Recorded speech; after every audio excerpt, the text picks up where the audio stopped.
L'Épître aux Éphésiens. Comment suivre Jésus dans les moments difficiles? Une étude sous la direction de John K. McVeigh est présentée dans L'aventure dans la parole avec Henrietta, et redit. avec la contribution musicale de Robert G. Nous sommes encore enchantés de vous souhaiter la bienvenue en vous accueillant sur votre chaîne pour la réflexion de cette semaine. Que Jésus-Christ soit votre victoire et la mienne aussi. Que le Saint-Esprit nous instruise, nous rende forts, nous ouvre l'intelligence alors que nous ouvrons ensemble à nouveau l'Épître de Paul aux Éphésiens.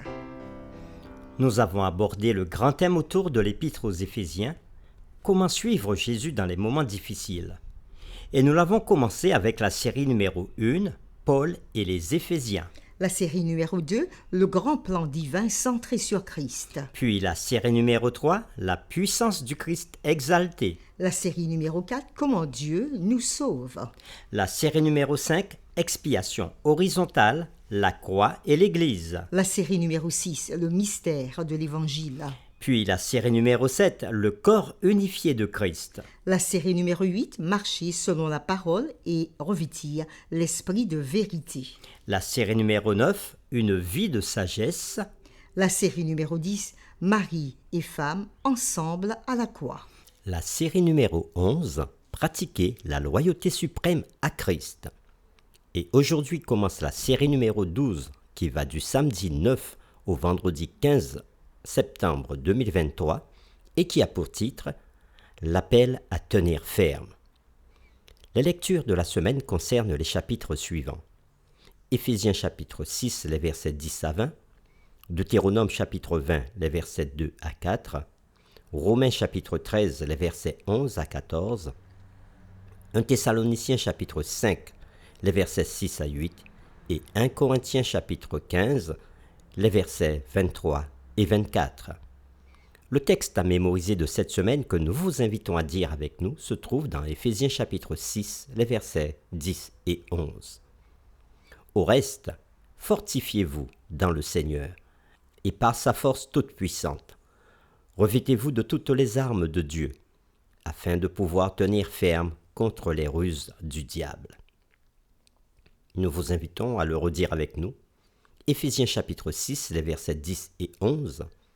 Au reste, fortifiez-vous dans le Seigneur, et par sa force toute puissante, revêtez-vous de toutes les armes de Dieu, afin de tenir ferme contre les ruses du diable. Les yeux encore pleins de sommeil, le serviteur trébuche, hors de son logement, et voit un spectacle alarmant. Une grande armée, bien équipée et hostile avec des chevaux, des chars et une forte troupe. S'adressant au prophète Élisée, il balbutie la nouvelle, suivi de sa question. « Ah, mon Seigneur, comment ferons-nous » Élisée répondit, « Ne crains point, car ceux qui sont avec nous sont en plus grand nombre que ceux qui sont avec eux. » Une réponse qui ne s'inscrit pas dans le contexte, selon son serviteur, bien sûr. En se rapprochant de lui, Élisée fit une prière. « Éternel, ouvre ses yeux pour qu'il voie. » La prière du prophète fut exaucée immédiatement. Le serviteur se dirigea à nouveau vers les remparts, mais cette fois, sans le voile entre le visible et l'invisible. Il voyait plus qu'une armée, et l'Éternel ouvrit les yeux du serviteur, qui vit la montagne pleine de chevaux et de chars de feu autour d'Élisée. Ce récit nous est relaté dans 2 Rois chapitre 6, les versets 15 à 17. En composant Éphésiens chapitre 6, les versets 10 à 20, Paul prie pour une vision améliorée pour les croyants, afin qu'ils puissent voir toute la réalité du grand conflit et tirer l'espérance de ce qu'elle leur révèle.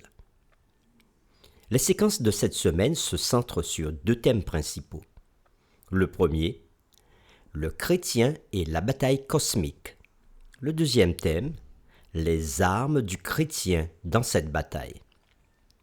Les questions qui seront derrière toutes les réflexions de cette semaine sont les suivantes. En rejoignant l'Église, dans quelle bataille s'engage le chrétien automatiquement ? La deuxième question, d'où viennent la force et l'armure du chrétien et que doit-il faire dans cette bataille?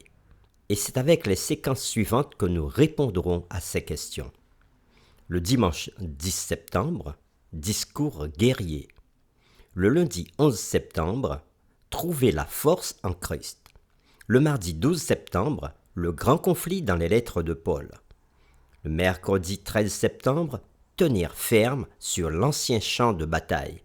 Le jeudi 14 septembre, lutter contre les puissances maléfiques.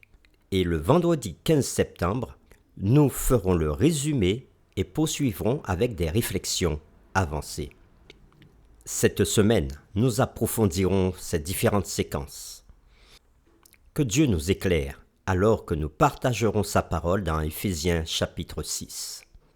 Nous vous invitons à prier avec nous. Seigneur notre Père, lorsque nous entrons en communion avec toi, par la prière, nous ne pouvons que te louer pour les grandes grâces que tu déverses sur nous.